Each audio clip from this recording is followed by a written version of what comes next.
his work is filled with light, emotion, movement, sensitivity, and so much more. We're delighted to be joined by Charleston painter Ignat Ignatov. It's great to have you with us. Thank you. And your work has caught the eye of our reporter, Taylor Miller. She just fell in love with your work and said, you have to have him on.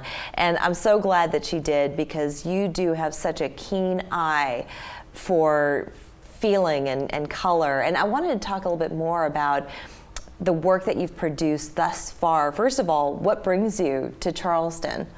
I was originally born and raised in Bulgaria. That's when I went to art school, and after art school moved to Los Angeles, where I was doing sculpture. And then from there, from sculpture, I transitioned into fine art painting, started working with some galleries, and at the same time I was teaching portrait painting and figure painting.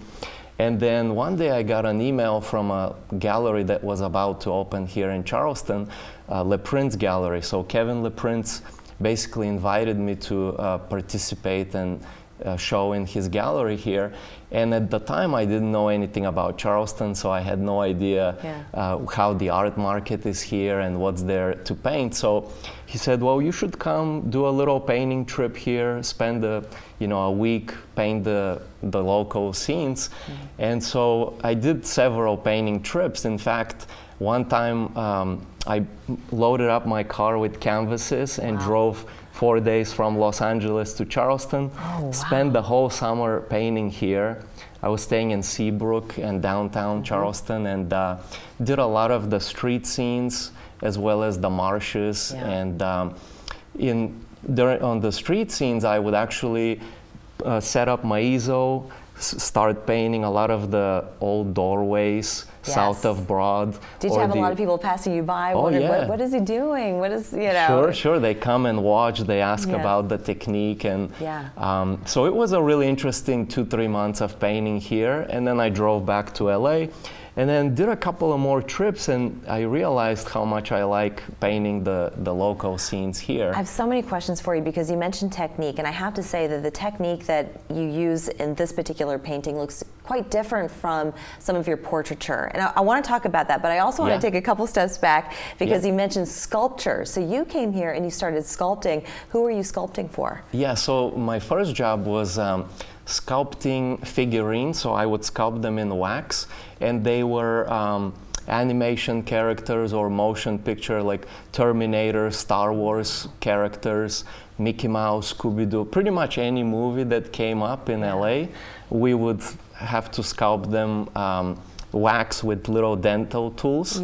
And then that figurine, sometimes they're articulated figures, sometimes it's collectible.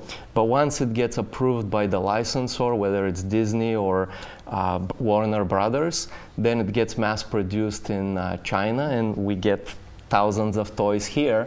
Thousands, millions of toys. And they're sitting in toy chests all across the country.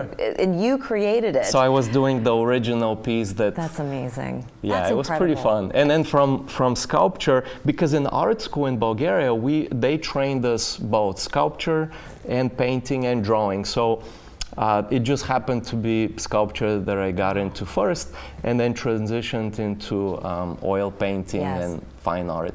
And the portraiture that you've done, there's so much realism to the expression of people's faces, and it looks like the technique that you use on that is very different from this. And maybe you can explain the difference between the two. Yes. So technique-wise, traditionally in art school, they teach us to use brush 90% of the time, and then just a little bit of palette knife for the accents. But I've been doing a lot of painting trips around the world, and on one particular trip I was stuck without having to bring mineral spirits to clean my brushes. So I couldn't paint with brushes. 30 days I was painting with a palette knife. And because there wasn't, in the airplane, you can't bring flammable thinners. That's right. So from palette knife technique, I just used it so much that I got very comfortable with it.